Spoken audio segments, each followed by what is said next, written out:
کا حق ہے. تو جو اللہ کا حق سب سے پہلے ہے نا. ہمارے ماں باپ ہم سے کیا مطالبہ کرتے ہیں؟ بھائی بڑھاپے میں ہمارا سہارا بنو, ہمیں نظر انداز نہ کرو, اپنے وقتوں میں سے کچھ وقت ہمارے لیے نکالا کرو. یہی ہے نا ان کا مطالبہ. تو اللہ کے بھی کچھ مطالبے ہیں. آپ کہہ سکتے ہو جی میں اللہ کو مانتا ہوں, میں اللہ کا شکر گزار بنتا ہوں. اللہ کہتا ہے کہ زبانی دعووں کو میں قبول نہیں کرتا جب تک اس کے ساتھ عمل بولو. تو عمل میں سب سے پہلے نماز ہے. دیکھو اللہ میاں نے کوئی آرڈر ایسا دیا ہے کہ جب بھی وہ حکم ہماری طرف متوجہ ہو تو اللہ کی طرف سے یاد دہانی کا انتظام ہو؟ کوئی ایسا آرڈر ہے؟ ہم پہ زکوٰۃ اللہ نے فرض کی, یاد دہانی کا کوئی انتظام کیا اللہ کی طرف سے؟ علماء تو بتا رہے ہوتے ہیں, لیکن کوئی اسپیسیفک کوئی اعلان ہے, اناؤنسمنٹ ہے اللہ کی طرف سے کہ لوگوں زکوٰۃ دینے کا ٹائم آ گیا ہے؟ کوئی اناؤنسمنٹ ہے؟ اللہ میاں نے رمضان کے روزے فرض کیے اور کہا جو روزے نہیں رکھتا وہ میرا شکر گزار نہیں ہے, لیکن کوئی اناؤنسمنٹ ہے اللہ کی طرف سے؟ ہلال کمیٹی کی طرف سے تو اناؤنسمنٹ ہوتی ہے, لیکن اللہ اس کا ذمہ دار نہیں ہے. کوئی آرڈر ایسا نہیں ہے اسلام کا کہ جس میں اللہ کی طرف سے اناؤنسمنٹ ہوتی ہو. یاد دہانی علماء کی طرف سے ہوتی ہے, وہ بھی اللہ کے حکم پہ کر رہے ہوتے ہیں, لیکن وہ اناؤنسمنٹ کے متعین الفاظ, سلیکٹڈ الفاظ, مخصوص وقت, وہ کسی عبادت میں نہیں ہے. تو اللہ کو اپنے بندوں سے نماز ایسی مطلوب ہے, ایسی مطلوب ہے. پیدا ہوا تو کان میں اذان حی علی الصلاۃ, اور جہاں بلوغت کی دہلیز کے قریب پہنچتا ہے چاروں طرف نماز کے وقت مسجد میں حی علی الصلاۃ کی صدائیں گونجنا شروع ہو جاتی. کیسی عجیب عبادت ہے بھائی. اللہ میاں یہ بھی تو کہہ سکتے تھے کہ اے نبی آپ ان لوگوں کو بتا دیں کہ تم پر 5 وقت کی نمازیں فرض ہیں اور یہ ٹائم ہے, جب آپ دنیا سے جائیں گے تو ان کو پتا ہوگا, پھر آگے علماء بتا دیں گے. یہ بھی تو ہو سکتا تھا نا. فجر کی اذان میں حی علی الصلاۃ, حی علی الصلاۃ, اور کیسے الفاظ ہیں. 1400 سال گزر گئے, کسی مفتی نے فتویٰ دیا کہ اب چونکہ ہم سب عادی ہو گئے, ہمیں پتہ چل گیا ہے کہ اللہ کے کیا چاہ رہا ہے, اب اذان بند کر دو. کوئی ایک فتویٰ دے سکتا ہے؟ یا کوئی اٹھ کے کہے کہ مؤذن سے جا کے گلا پکڑ لے, ابے تو نے کل بھی بولا تھا حی علی الصلاۃ, پرسوں بھی بولا تھا حی علی الصلاۃ, بس سمجھ میں آ گیا ہمارے, اب ہم الارم لگا کے سو جائیں گے, جس نے آنا ہوگا آ جائے گا, نہیں آنا ہوگا نہیں آئے گا. مؤذن مان لے گا آپ کی بات؟ اس کو نکال دو گے دوسرا آ جائے گا, اس کو نکال دو گے تیسرا آ جائے گا. آپ عصر کے ٹائم پہ بولو گے بھائی ہمیں پتہ چل گیا حی علی الصلاۃ حی علی الفلاح, بس ٹھیک ہے نا, ہم باپ دادا سے سنتے آ رہے ہیں, ہمارے ابا بھی سنتے آ رہے ہیں, اب ہمیں پتہ چل گیا کہ ابھی 5 بجے عصر کا ٹائم ہے, بس ختم, ٹھیک ہے ہم آ جائیں گے, اب تو گھڑیاں ہیں ویسے بھی. کوئی مفتی اس کو جائز کہے گا؟ پوری دنیا میں کسی بھی مسلک کا ہو, بولیں گے بھائی یہ تو اللہ نے مؤذن کے ذمے لگا دیا ہے, یہ تو لگا دیا ہے. اس سے جماعت کی اہمیت بھی پتہ چلتی ہے. آج یا تو نماز پڑھتے نہیں ہیں, پڑھتے ہیں تو ہر آدمی اخپل طریقے سے پڑھ رہا ہے, گھروں میں پڑھ رہے ہیں. جی جی, فجر میں تو اللہ نے الگ سے لفظ بڑھا دیا, الصلاۃ خیر من النوم, نماز نیند سے بہتر. صدیوں سے یہ, اور اتنا سا جملہ کہلوانے کے لیے بھی تمہید کتنی لمبی ہے. بھائی اگر نماز ہی کی طرف بلانا تھا تو آپ کیا کہتے؟ مؤذن کو اللہ حکم دے دیتا بھائی چڑھ جائے مینار کے اوپر, زور سے بولے لوگوں نماز کی طرف آ جاؤ. اللہ نے کہا نا نا نا نا نا نا, اتنا کافی نہیں ہے, کیونکہ ان کو دکان میں پیسہ نظر آ رہا ہے, دکان پہنچے گئی ہے, وہاں کوئی اناؤنسمنٹ کی ضرورت نہیں. دفتر پہنچ جائے گا, پتہ ہے نہیں پہنچا تو باس نکال دے گا. جب اس کی شادی ہوگی رخصتی کے لیے پہنچ جائے گا, اس کے لیے اس کو سسرال کی طرف سے حی علی رخصتی, حی علی سسرال کی ضرورت. بولو نہیں ہے, وہاں پہنچ جائے گا.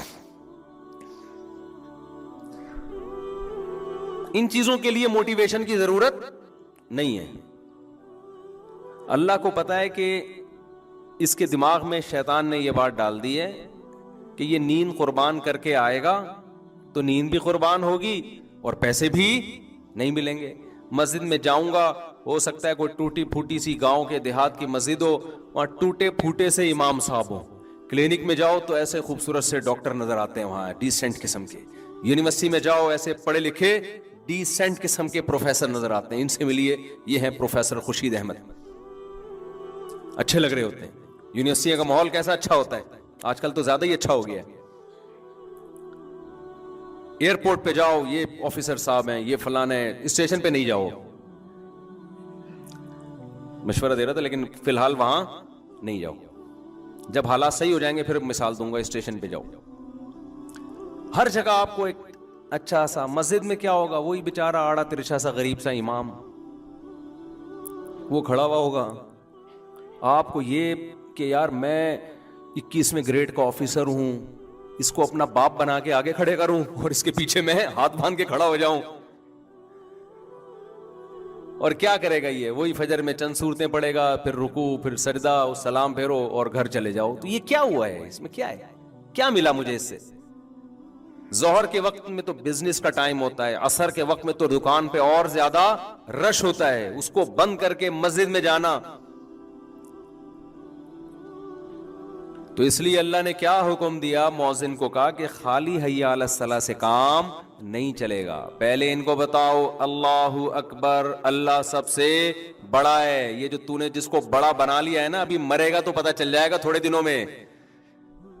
تجھے ہم نے بنایا حیض کے گندے خون سے, ناپاک خون سے, اور بنا کے انسان بنایا, تو کیا سمجھ رہا ہے ایسا ہی بنا رہے گا؟ ابھی مرے گا, کیڑے کھائیں گے دوبارہ جا کے. ویسے ہی ہونے والا ہے جیسا جہاں سے ہم نے اسٹارٹ لیا تھا نا, تھوڑے دنوں میں ویسے ہی ہو جائے گا. تکبر زیب نہیں دیتا.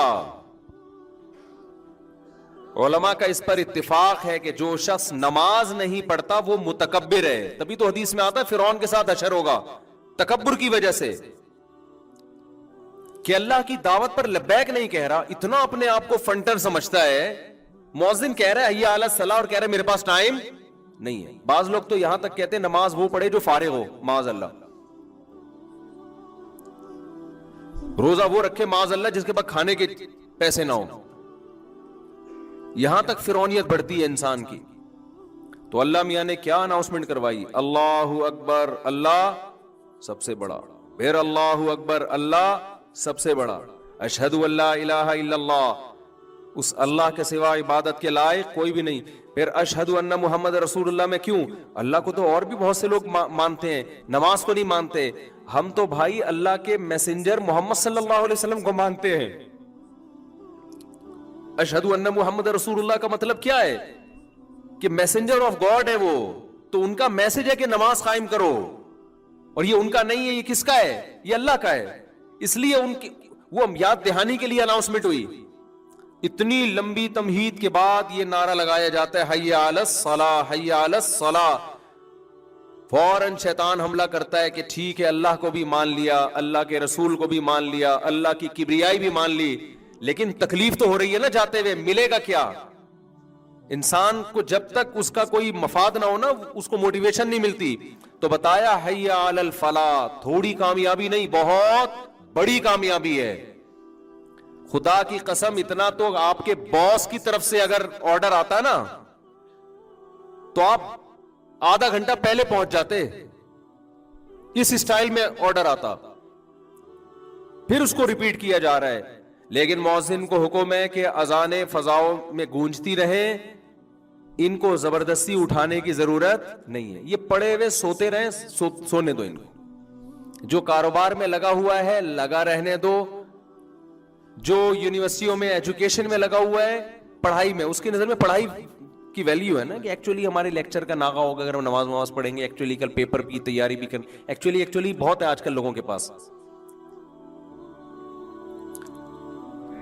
تو اللہ میاں نے کہا دیا کہ بھائی اناؤنسمنٹ کرتے رہو, اطلاع دیتے رہو. میں اس پر حجت کو تمام کروں گا جب یہ حساب و کتاب کے لیے میرے سامنے آ کے کھڑا ہوگا. میں کہوں گا ایک دفعہ تو اس کا اثر ہوتا, 2 دفعہ 3 دفعہ اتنا کسی کو سمجھایا جائے تو کبھی نہ کبھی تو اس کے دل کے پردے میں بات گھستی ہے نا. کسی کو میں نے 50 سال دیے, کسی کو 60 سال دیے سمجھنے کے لیے, تو کیا سمجھتا تھا یہ مؤذن بے وقوف ہے جو 5 ٹائم اذانیں دے رہا ہے کھڑے ہو کر؟ تو کیا سمجھتا تھا یہ ایسا ہی ہے؟ خدا کی قسم, اللہ کی نظر میں سب سے مبارک دعوت وہ اذان ہے. سب سے زیادہ ویلیو اللہ کی نظر میں کس دعوت کی ہے؟ اذان کی. اور ہماری نظر میں سب سے زیادہ کم ویلیو معاذ اللہ اذان کی ہے. ہر دعوت پر ہم لبیک کہتے ہیں. کہیں ولیمے کا کارڈ آ جائے نا, ایک دفعہ پڑھیں گے ضرور. ہر دعوت پر ہم کچھ سوچتے ہیں, لیکن اذانیں سن سن کے ہمارے کان سن ہو گئے. اب تو خاموش نہیں رہتے اذان کے وقت. تو جو شکر گزار ہے, جو یہ مانتے ہیں کہ ہمارے رب نے ہمیں پانی کے قطرے سے بنایا, حیض کے خون سے بنایا, پیدا کرتے ہی ماں کی شکل میں ہمیں اس نے بہترین گفٹ دیا, باپ کی شکل میں بہترین تحفہ دیا, ماں کی چھاتیوں میں اس نے دودھ پیدا کیا ہے, یہ ڈارون کے نظریے کی پیداوار نہیں ہے. پھر ہم بڑے ہوئے, آسمان سے بارشیں برسائیں, زمین سے تناور درخت پیدا کیے, ساری نعمتیں. پھر ہم بالغ ہوئے تو ہمارے لیے اس نے عورت کو پیدا کیا, لتسکنوا الیہا, تاکہ ان دونوں کے نکاح کے ذریعے ملاپ سے سکون ملے, پھر آگے ان کو اولاد کی نعمت ملے. یہ ساری نعمتیں خود بخود نہیں ہیں, یہ کس کی طرف سے انتظام ہے؟ اللہ کی طرف سے. تو میرے بھائی جو یہ مانے گا نا تو حی علی الصلاح پر وہ لازمی لبیک کہے گا. وہ کہے گا کہ میرے رب نے صرف 5 ٹائم مجھ سے حاضری کا مطالبہ کیا, وہ اگر 50 دفعہ بھی مجھ سے حاضری کا مطالبہ کرتا میں 50 دفعہ جاتا, کیونکہ میرا تو کچھ بھی نہیں ہے, سب کس کا دیا ہوا ہے؟ اللہ کا دیا ہوا ہے. وہ تو 50 دفعہ بھی کہتا تو ہم 50 دفعہ آتے. تو اس لیے میرے بھائی سب سے زیادہ ویلیو اللہ کی نظر میں اسلام میں توحید کے بعد کس حکم کی ہے؟ نماز. اس میں آپ کے پاس نو کا آپشن نہیں ہے. بازار میں خریداری کے لیے جاؤ, سفر میں جاؤ, اگر نماز چھوڑنے کی کوئی گنجائش ہوتی نا تو میدان جنگ میں سفر میں اللہ اجازت دے دیتا صحابہ کو, وہاں بھی معاف نہیں کی ہے. ذرا ذرا سی بات پہ بڑے بڑے نمازیوں کے سفر میں سو رہے ہیں, پڑے ہوئے ہیں. بھائی کیا یار, اب نہیں ہوتی. پھر اپنی طرف سے مسائل سفر میں پڑھو بھائی. اب جو پڑھ رہا ہے جہاں بیٹھا ہوا ہے وہیں بیٹھے بیٹھے پڑھ رہا ہے وہ بھائی فرض نماز کھڑے ہو کے ہوتی ہے, تھوڑی ہمت کر لو. کم ہمتی سب سے زیادہ کھانا کھانے کے لیے فوراً کھڑا ہو جائے گا. کھانا کھانے کے لیے کیا ہوگا؟ کھڑے ہو کے ریسیو کرے گا کھانا. ہر کام میں کھڑے ہوگا. نماز کا جیسی ٹائم آئے, ہر آدمی نے اپنے مسئلے بنائے ہوئے ہیں جی, سیٹ پہ بیٹھے ہوئے. نفل نماز تو سیٹ پہ بیٹھے ہوئے بھی ہو جاتی ہے, فرض نماز سیٹ پہ بیٹھے ہوئے نہیں ہوتی, کھڑے ہونا پڑے گا. ڈرائیور کو روکو, آپ اس کو بولو بھائی جب واش روم جانا تھا تو تو روکتا کہ نہیں روکتا؟ تو نماز تو ہماری نظر میں واش روم سے زیادہ اہم ہے. پوری بس میں ایک بمشکل نمازی ہوتا ہے تو اس کی پھر کوئی بھی نہیں سن رہا ہوتا. دیکھ رہے ہوتے ہیں سارے وہاں فلم لگا کے مست ہیں, خدا نہیں دیکھ رہا کہ یار تم یہ کیا ننگے ناچ دیکھ رہے ہو تم. اگر میں چاہوں اس بس کو کھائی میں گرا دوں, میں چاہوں اس بس کا ایکسیڈنٹ, جب ایکسیڈنٹ ہوتا ہے تو کیسے خون کی ندیاں بہ رہی ہوتی ہیں. تم سے ایک مطالبہ کیا ہے کہ بھئی سفر ہو یا حضر ہو, تم نے نماز نہیں چھوڑنی, تو ڈرائیور پہ چڑھ جاؤ جا کے, بولو بھائی روکے گا تو, ہم نے نماز پڑھنی ہے. نہیں ہو سکتا یہ. اپنے مسئلے ہوتے ہیں تو پھڈا بھی کرنا جانتا ہے مسلمان, بڑا پھڈے باز ہو جاتا ہے. نماز کا مسئلہ ہوگا, نمازی کہیں گے یار اللہ معاف کرنے والا ہے. اللہ معاف کرنے والا ہوتا تو مؤذن کے ذمہ لگاتا کہ 5 ٹائم تو حی علی الصلاح کی ندا لگا. اللہ کہہ دیتا ہے ان سے بولو حی علی الصلاح, اور پھر بولو کہ بھئی آنا ہے تو آ سکتے ہو, نہیں آنا ہے تو میں معاف کرنے والا ہوں.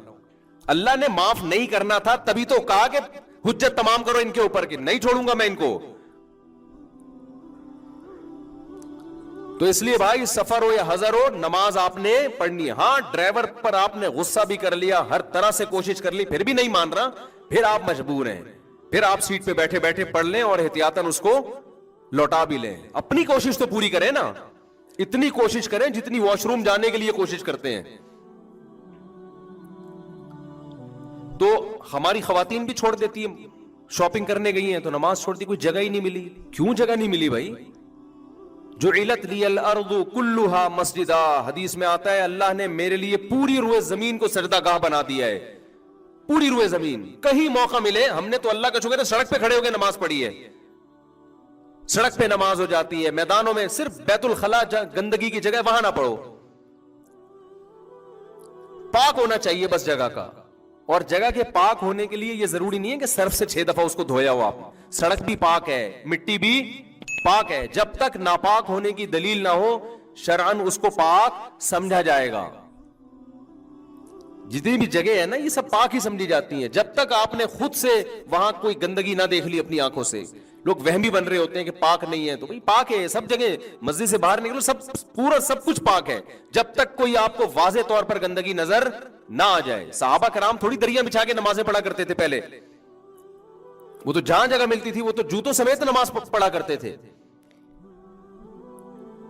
تو نہ اللہ نے نماز معاف کی ہے مرد پہ اور نہ عورت پہ، نہ شاپنگ کے دوران، جب میدان جنگ میں نہیں کی ہے تو پھر باقی کس میں کر دی ہوگی. تو اس لیے بھائی اللہ کو اپنی ڈکشنری سے مت نکالو. اللہ کو یاد رکھنا ہے تو اس کی سب سے پہلی علامت ہے کہ یہ شخص نماز پڑھتا ہے یا نہیں پڑھتا. اور آخری حدیث بیان کر کے اپنی بات کو ختم کرتا ہوں. رسول اللہ صلی اللہ علیہ وسلم نے فرمایا کہ جو لوگ صف اول میں نماز پڑھتے ہیں، جب اللہ کا دربار لگتا ہے نا نماز میں مسجد میں، تو کچھ ایسے ہوں گے جو بالکل اینڈ میں آخری رکعت میں سلام پھیرنے کے لیے آئے ہوئے ہوتے ہیں. وہ بھی غنیمت ہے، نہ آنے سے تو بہتر ہے. ہر چیز میں آگے آگے ہوتے ہیں. جب شادیوں کا کھانا کھلتا ہے تو سب سے پہلے یہ حملہ آور ہوتا ہے. شادیوں کا کھانا مسلمان پاکستانی قوم ہر چیز میں ہمیں میجورٹی سست نظر آتی ہے سوائے چند لوگوں کے. ہماری میجورٹی ہر چیز میں کیا ہے؟ سست. ہر کام لیٹ. کسی کو کوئی ٹائم دے دو اتنے بجے تو مجھے پتا ہے 1.5 گھنٹے بعد ہی آئے گا وہ. لیکن جب شادیوں میں کھانا کھلتا ہے نا پھر آپ اسپیڈ دیکھو قوم کی. یوٹیوب پہ ویڈیوز پڑی ہوئی ہیں، ہم نے تو اپنی آنکھوں سے بھی دیکھی ہیں شادیوں میں، ولیموں. شادیوں میں تو ہم جاتے نہیں، ولیموں میں تو جیسے ہی کھلتا ہے نا کھانا، او ہو، اور کس طرح اپنی پلیٹوں میں بھر رہے ہوتے ہیں یار، جیسے ندیدوں کو اس کے بعد کبھی بھی زندگی میں نہیں ملے گا. پتا ہے میں اتنا نہیں کھا سکتا. ابے تو جتنا کھا سکتا ہے اتنا نکال یار. سارے لیگ پیس تو لے جائے گا تو باقی کہاں جائیں گے؟ تجھے چیسٹ پسند ہے تو تیرے علاوہ کیا دنیا میں کسی اور کو پسند نہیں ہے؟ کوئی چیسٹ پہ لپکا ہے، کوئی سارے لیگ نا کہ کوئی وسیم نہ کھا لے، ستار نہ کھا لے. جتنا کھانا ہے تھوڑا سا نکالو. جس خدا نے تمہیں یہاں تک رزق دے دیا ہے، ایک لیگ پیس اگر تمہیں پسند ہے وہ مل گیا تو اگلا بھی انشاءاللہ اللہ نے چاہا تو تمہیں مل جائے گا. جتنا کھا سکتے ہو اتنا کھاؤ، اٹھ کے جاؤ. کچھ نظر آ جائے تو کھا لو، نہیں آئے تو صبر شکر کر کے واپس آ جاؤ، اگلی دعوت میں پھوڑ دینا جا کے. کتنی بدتمیزی والا معاملہ ہوتا ہے یار، اتنی شرم آ رہی ہوتی ہے. یہ ڈر لگ رہا ہوتا ہے ختم نہ ہو جائے. دیکھو عزت کے دونے والے اس ذلت کے پلیٹوں سے. اچھا جیسے ہی کیمرہ آئے گا نا ایک دم تمیز سے، یوٹیوب پہ پڑی ہوئی اس طرح کی ویڈیو بھی، ایک دم جیسے کیمرہ آئے گا ایسے ہو جائیں گے جیسے پتہ ہی نہیں کھانا وانا کیا ہوتا، جیسے کچھ ہے ہی نہیں، کھانے کی کوئی ویلیو ان کی نظر میں. تو میرے بھائی جو اسپیڈ یہاں دکھاتے ہیں نا وہی اسپیڈ کہاں ہونی چاہیے؟ نماز میں ہونی چاہیے. تو نبی صلی اللہ علیہ وسلم نے فرمایا جو صف اول میں نماز پڑھنے والے لوگ ہیں، آپ نے فرمایا قیامت کے دن اللہ کے دربار میں بھی سب سے آگے ہوں گے. ان مقرب فرشتوں کے ساتھ ہوں گے جن کو اللہ کا خاص قرب ملا ہے. وہاں بھی اللہ کہے گا کہ تم نماز میں پیچھے آیا کرتے تھے تو اب بھی تم کہاں بیٹھو گے؟ وہیں جا کے چپلوں میں ہی جا کے بیٹھو تم، کیونکہ یہ تو آپ کے اختیار میں ہے نا، وہاں آپ کا اختیار نہیں ہوگا. نبی صلی اللہ علیہ وسلم نے فرمایا بہترین صف مردوں کی صف اول ہے اور بدترین صف آخری صف ہے. یہ مطلب نہیں ہے کہ جو آخری میں نہیں آ سکتا تو آنا ہی چھوڑ دے کہ بدترین صف ہے، وہ اس سے بہرحال بہتر ہے جماعت کی نماز چھوڑنے سے. تو اللہ تعالی ہم سب کو نماز کی پابندی کی توفیق عطا فرمائے. اور اپنے اوپر جرمانہ رکھ لو، جس دن جماعت کی نماز چھوڑے سزا دو اپنے آپ کو، ورنہ یہ جماعت کی نماز کی عادت نہیں پڑتی. سبحانک اللہم و بحمدک، نشہد ان لا الہ الا